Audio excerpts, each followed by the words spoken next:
கர்த்தருடைய பரிசுத்த நாமத்திற்கு மகிமை உண்டாவதாக. இன்றைய வசனம் எபிரேயர் 13:16 நன்மை செய்யவும் தான தர்மம் பண்ணவும் மறவாதிருங்கள், இப்படிப்பட்ட பலிகள் மேல் தேவன் பிரியமாயிருக்கிறார். ஆண்டவர் பிரியமாயிருக்கிற பலி எதுனா மற்றவர்கள் நன்மை செய்கிறது தான்.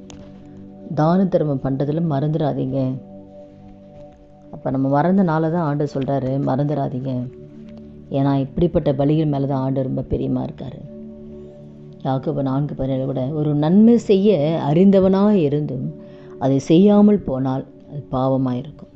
இப்போ நன்மை செய்யணும்னு சொல்லி நம்ம தெரிஞ்சு நம்ம நன்மை செய்யக்கூடிய சூழ்நிலை நமக்கு இருந்து நமக்கு அதை நம்ம செய்யலைன்னா அது நம்ம வாழ்க்கையில் பாவமாக இருக்கும். நன்மை செய்யாதிருந்தால் பாவம் வாசற்படியில் படுத்திருக்கும்னு பார்க்குறோம்.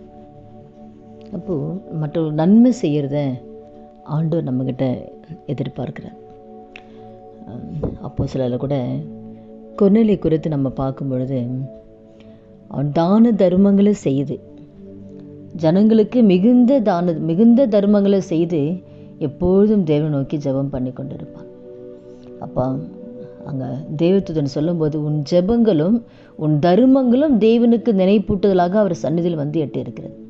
அப்போ அந்த தர்மங்கள் தான் ஆண்டவருடைய சந்நிதியில் நினைப்பூட்டுதலாக அமைஞ்சது.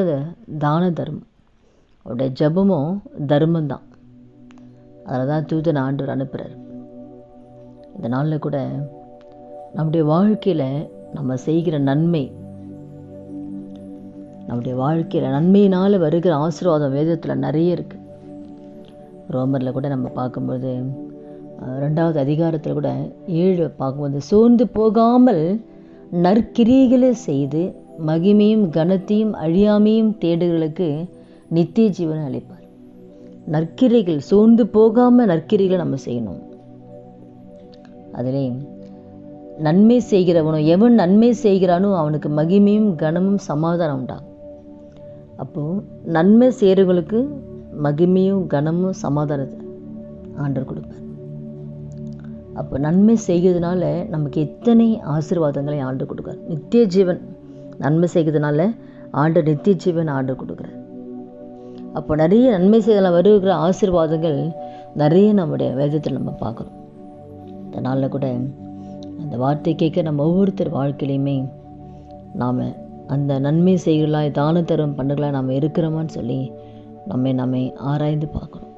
ஆராய்ந்து பார்த்து அப்போ இனி வருகிற நாட்களில் அப்படிப்பட்ட தான தர்மங்கள் செய்து தேவன் வைத்திருக்கிற நம்ம நன்மைகளை நம்ம சுதந்திரித்துக் கொள்வோம். ஜெபிக்கலாமா?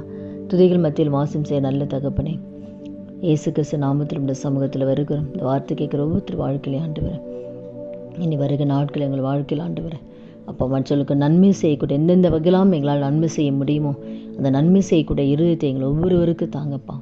அதே போல் தான தர்மம் பண்ணுவதிலும் எங்களால் முடிந்த அளவு ஆண்டவரே அப்பா மற்றவர்களுக்கு உதவி செய்ய தான தர்மம் பண்ணக்கூடிய கிருபை ஆவியான ஒவ்வொருவருக்கு கத்தர் கொடுத்து நடத்த முடியும் ஜெபிக்கிற ஆண்டவரே. நமக்கு பிரியமாய் ஆண்டவரே நாங்கள் ஒவ்வொரு காலங்கள் நடக்க உதவி செய்யுங்கப்பா. வருகிற நாட்கள் அப்படியே நடத்த போகிற தயவுக்காக உமக்கு நாங்கள் நன்றி செலுத்துக்கிறோம். இயேசுவின் நாமத்தில் ஜெபிக்கிறோம் நல்ல பிதாவே, ஆமீன். கர்த்தர் நாமத்துக்கு மகிமை உண்டாவதாக.